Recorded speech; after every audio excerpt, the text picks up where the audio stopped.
Hello, c'est Z pour te servir. Aujourd'hui, on va parler de métaverse, mais pas les faux, pas les jeux qui se disent qu'ils vont faire du métaverse, pas les blockchains qui vont dire qu'on va proposer des NFT pour faire du métaverse, mais le vrai métaverse. En effet, c'est un terme qui est utilisé pour essayer d'attirer du monde. La réalité, c'est qu'il se cache quelque chose derrière ce nom métaverse. Et c'est ce qu'on va voir. On en profitera d'ailleurs pour faire un top 5, pour voir aussi ceux qui vont contribuer à cet univers. Bref, vous allez voir, très gros programme en perspective dans cette vidéo. Allez, on y va. Let's go!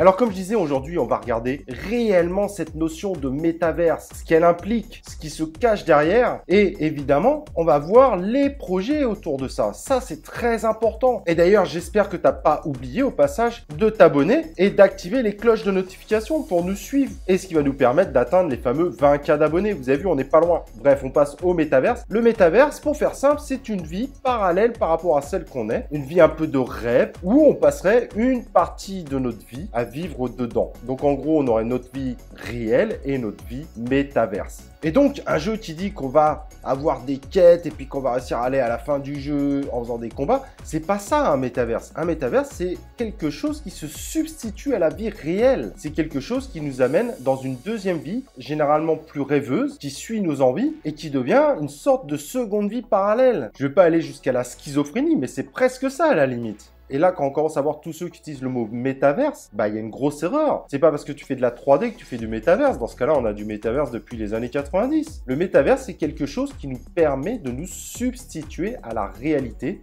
d'avoir une seconde vie parallèle. On rentre à la maison, on rentre dans notre métaverse, on vit cette vie, blablabla, blablabla. C'est vraiment une partie intégrante de notre vie. Ça peut paraître fou à entendre, mais c'est quelque chose qui a déjà cartonné dans le passé. On a eu le fameux Second Life qui a vraiment amené des gens à avoir une seconde vie et ça avait cartonné. Il faut savoir que ça existe encore. Il y a encore des gens qui continuent dessus. Alors, je sais pas, ça a quoi, 20 ans peut-être maintenant ou pas loin en tout cas. Et le métaverse, c'est ça qui doit amener. Donc, dans le top qu'on va dire, je vais pas mettre Illuvium. Excellent projet, j'adore. Aurori, j'adore. Mais ce sont pas des métaverses. Il faut ramener à la réalité. Alors, le métaverse peut évidemment avoir des notions de jeu. Mais pour le moment, de ce que je vois de ces jeux-là, ils sont pas là pour nous donner une seconde vie. Je sais que la frontière est compliquée à appliquer et que ça peut amener à certaines interprétations. Exemple de métaverse. Je vais pas le mettre dans le top 5, mais clairement, celui qui sera probablement le plus gros en 2022, c'est tout simplement Meta de Facebook, où ils veulent amener les gens à avoir cette seconde vie directement dans l'espace Facebook. Mais au final, c'est surtout une représentation 3D de Facebook, parce qu'il faut bien comprendre que pour un certain nombre de personnes sur cette terre, Facebook est déjà un métaverse. Il se crée une vie, certains vont montrer que les bons moments, les pessimistes vont montrer que les mauvais moments en espérant trouver des gens qui vont les consoler ou je ne sais pas. Et pour un certain nombre de gens, en réalité, Facebook est déjà une notion de métaverse. Donc, le représenter en 3D, forcément, amènera à une réalité encore plus proche et à des scénarios encore plus complets. Et clairement, le méta de Facebook, il a déjà ses polémiques. Du coup, c'est déjà gagné. Ça sera de loin le métaverse le plus populaire de l'année 2022, voire aussi impopulaire, mais c'est ce qui fait également sa popularité. Derrière des gens comme Bill Gates, on en pense ce qu'on en pense. Malgré tout, son discours, c'est que dans 4-5 ans, les réunions en entreprise se feront également sous forme de métaverse, parce qu'en effet, on en parle très peu, mais il y a beaucoup de chances pour que les entreprises amènent cette notion de métaverse pour essayer d'amener les gens dans un environnement de travail plus agréable, évidemment plus fonctionnel, mais limite en amenant cet univers de travail en seconde vie.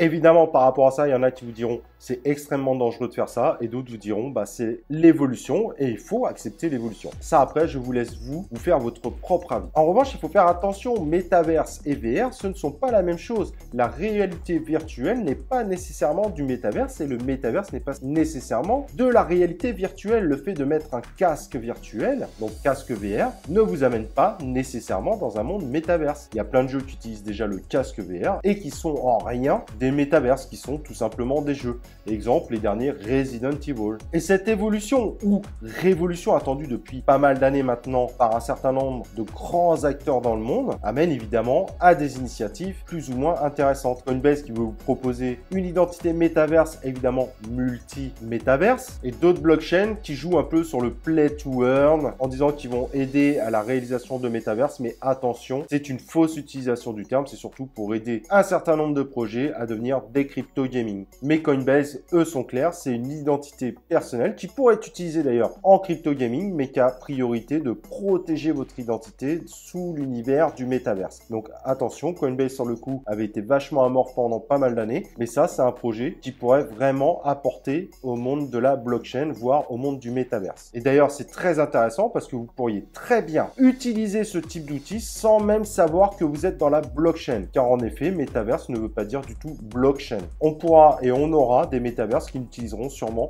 absolument jamais la blockchain, le métaverse n'étant pas du tout dédié qu'aux blockchain. Et tant mieux d'ailleurs parce que l'adoption des crypto-monnaies a quand même beaucoup de difficultés, elle est beaucoup moins exponentielle qu'on l'avait imaginé dans le passé, et donc le métaverse ne pourra pas attendre cette évolution pour continuer à évoluer dans son coin. Cependant, c'est vrai qu'aujourd'hui, le métaverse, on en parle énormément dans l'univers des blockchains, mais attention, ne nous y trompons pas, de nombreux acteurs sont en train d'en parler, Nike, Adidas et d'autres grands acteurs de la distribution, sans jamais réellement parler de la blockchain, mais principalement en parlant de cette notion de métaverse. Alors dans ce top 5, par exemple, on pourrait parler de Sand, qui est en version bêta, qui va sortir en version officielle, et donc qui se prépare une année 2022, à mon avis, très intéressante. Certes, c'est pas le token où vous ferez le plus de multiplicateurs. En revanche, c'est un des tokens où vous êtes sûr de la viabilité du projet qui est derrière parce que il est en test, il va sortir. Et si jamais il réussit à créer une véritable communauté autour de lui, ce qui semble être le cas, un peu comme on l'a vu avec Axie Infinity, un x10 est tout à fait envisageable sur ce token. Donc Sandbox est un projet extraordinaire. Certains vont trouver ça pixelisé, mais il a une véritable notion de métaverse derrière où on construit son univers à côté d'univers de personnes que vous connaissez pas forcément avec un mélange global où vous pourrez créer des histoires, etc., etc. Et donc, l'investissement sur Sand est un investissement sécurisé. Il a bien descendu. Le token est en train de se stabiliser. Vous pouvez aller voir d'ailleurs notre vidéo sur le sujet. On voit bien qu'il y a un véritable engouement autour de ce projet. Aujourd'hui, il y a de quoi faire x10. Il est à 5 $ et il pourrait largement aller aux 50 $. À quel moment il va reprendre son envolée, on ne le sait pas évidemment. Mais aujourd'hui, malgré tout, il y a quand même un petit boulevard pour ce Sandbox. Même si là, il ne faut pas s'attendre à un x100. Il faut rester réaliste dans les résultats potentiels de ce type de projet. Le deuxième de ce top 5 que j'ai envie de vous proposer, c'est Genepets, qui avait fait un super pump évidemment au moment du listing, mais qui a dump et c'est tout à fait logique parce que le projet aujourd'hui, il n'y a pas grand chose de montré. On sait ce que va être ce projet, on va utiliser son téléphone, on va pouvoir choper des monstres, on va pouvoir faire des battles et quand on voit un peu ce qu'a créé comme univers Pokémon Go, Genopets a une véritable capacité d'amener cette notion de métaverse, des gens qui substituent cette utilisation du téléphone à la vie réelle. Et c'est pour ça d'ailleurs que Pokémon Go, il y a des gens qui ont eu des accidents parce qu'ils sortaient complètement du monde réel quand ils étaient sur leur téléphone à la chasse de monstres, dont certains allaient jusqu'à voyager uniquement et principalement pour attraper des monstres qu'ils n'avaient pas autour de chez eux. Et ça, Genopets peut vraiment amener ça. Et pourquoi aujourd'hui je le mets dans le top 5, c'est qu'aujourd'hui, il s'est sacrément cassé la gueule et il a un prix plus que raisonnable, 13,52 $, sachant que son ATH était à 37,5 $. La baisse de la courbe commence sérieusement à ralentir. Elle peut baisser encore, mais c'est en vrai ralentissement. Le jour où on va commencer à voir le jeu, même en bêta, quand on voit qu'il n'y a que 47 millions de market cap, c'est un projet en revanche qui peut aujourd'hui largement faire un x100 en 2022. Donc pour moi, Genepets, c'est l'un des métaverses à avoir. Évidemment, il n'y a aucune garantie, mais moi je parie sur une explosion de ce token dans le courant de l'année 2022. Un token que je mettrais dedans, mais là c'est un gros pari sur le coup, aucune garantie, c'est Mars 4. Je sais pas si vous connaissez, tout simplement, c'est la représentation de la planète Mars, donc ça c'est réel en revanche, où vous pouvez acheter des parcelles et potentiellement les revendre. Et ce projet donc a sa crypto qui s'appelle la Mars 4 et je le mets dedans parce que je me méfie énormément de ce type de projet. Le jour où il y aura plus de parcelles disponibles et si jamais ce projet vit une hype de folie, on pourrait être sacrément surpris des résultats. Surtout qu'aujourd'hui le token est extrêmement bas, 2,2 centimes et donc il a vraiment de quoi monter très facilement à la moindre hype, à la moindre annonce supplémentaire par rapport à ça et peut-être même qu'on pourrait commencer à voir Mars 4 développer au-delà d'une map. Après tout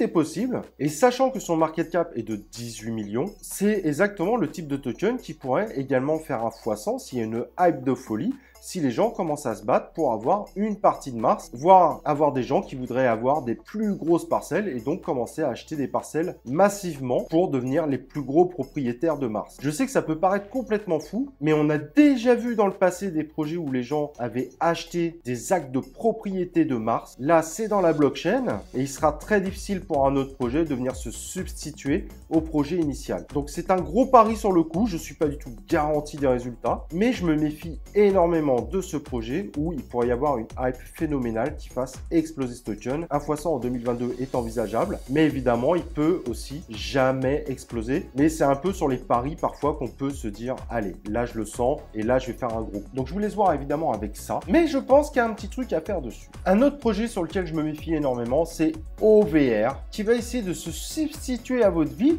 mais en apportant un aspect marketing, publicitaire et pas uniquement gaming, ce qui permettrait également à de nombreuses marques aussi de s'intégrer à l'intérieur de cet univers. Et ça, c'est quand même assez intéressant. Et forcément, ce type de projet, il y en a qui vont être propulsés par les marques elles-mêmes. C'est pas pour rien que Nike, Adidas rentrent également dans le game. Mais si on a des projets comme OVR qui permettent d'avoir, je sais pas, des concerts virtuels, des parties de jeux virtuels, etc., eh ben, je vous garantis que les marques essaieront de s'intégrer dessus pour mettre leur marque, pour avoir ses chaussures Nike, pour afficher des bouteilles de Coca-Cola, des trucs comme ça. Et ça, je trouve que c'est des projets qui sont très prometteurs. Certes, bah, comme tous les projets, il n'y a pas de garantie absolue, mais s'ils arrivent vraiment à cartonner dans ce secteur, et a priori aujourd'hui, ça reste les plus avancés, sachant que le token est aujourd'hui à 2,38 $, avec un market cap de 40 millions, le voir faire un x10 ne serait pas du tout impossible sur l'année 2022. Et en dernier, moi ce que je vous proposerais, ça serait évidemment Victoria VR. Alors, le trailer de base avait utilisé un certain nombre d'éléments qui étaient proposés par les librairies d'Unreal Engine, mais on commence à voir d'autres vidéos qui apparaissent de ce que peut donner un Victoria VR. Le token aujourd'hui ralentit, on pourrait même plutôt dire qu'il est légèrement en baisse, ce qui est tout à fait normal parce que le projet doit réellement montrer son gameplay, vraiment arriver sur le marché pour réemballer les foules. Et normalement, comme il est censé arriver en 2022, il pourrait y avoir un emballement total sur Victoria VR, qui va évidemment être un des premiers métaverses au graphisme plutôt réel qui risque d'arriver sur le marché. Donc il a un gros potentiel. Est-ce qu'il faut l'acheter tout de suite? Si vous achetez sur le long terme, pourquoi pas? Sinon, vous pouvez encore attendre qu'il baisse un peu pour pouvoir rentrer dedans. Et si vous arrivez à tenir jusqu'au mois de mai, ça peut être intéressant d'attendre le mois de mai, car il va y avoir une grosse libération des jetons et donc il y aura peut-être une baisse à ce moment-là. Cependant, ça reste un projet à suivre, très intéressant et peut-être un des métaverses les plus réels qui pourra arriver sur le marché. En espérant en revanche pour l'adoption de Victoria VR qu'il ne soit pas nécessaire d'avoir des connaissances en crypto-monnaie pour pouvoir l'utiliser. Sinon, forcément, il y aura une barrière à l'entrée pour pas mal de gens potentiels. Alors, le top que je vous ai donné là ne vient pas dire que... Alors, malgré le top que je vous ai dit là, évidemment, il y a d'autres projets excellents à suivre. MetaHero, mais c'est pas un métaverse en soi, mais il va aider justement au métaverse. Decentraland, très connu. Mais est-ce qu'aujourd'hui, il va pouvoir faire des pommes de folie? Ça, c'est plus que discutable. Il est déjà bien haut et il a un style très particulier. Blocktopia, qui est suivi par pas mal de monde, mais nous, on est juste inquiets par la crypto-monnaie elle-même. Mais pour tout ça, vous pouvez aller voir nos vidéos. Mais pour en savoir plus, évidemment, vous pouvez aller voir les vidéos sur le sujet. Alors évidemment, j'ai pas pu citer tous les métaverses qui sont en cours. Là, on parle vraiment de l'année 2022 et on pourra revoir le sujet pour 2023, mais on n'y est pas encore. Mais voilà, des projets super intéressants, un univers super intéressant, un univers qui fait peur à certaines personnes, un univers par contre qui est vu comme une révolution pour d'autres, bien que le terme est pas si nouveau que ça. Mais en tout cas, il y a quelque chose qui se passe réellement aujourd'hui et louper l'univers des métaverses, c'est peut-être louper de très bons investissements dans le futur. Voilà, en tout cas, j'étais ravi d'être avec toi. N'hésite pas à poser un commentaire pour donner ton avis, pour partager également sur d'autres projets. Et avant de quitter cette vidéo, évidemment, n'oublie pas de la liker, de t'inscrire sur la chaîne YouTube si t'es pas inscrit. Et nous, on se retrouve pour une prochaine vidéo de saison.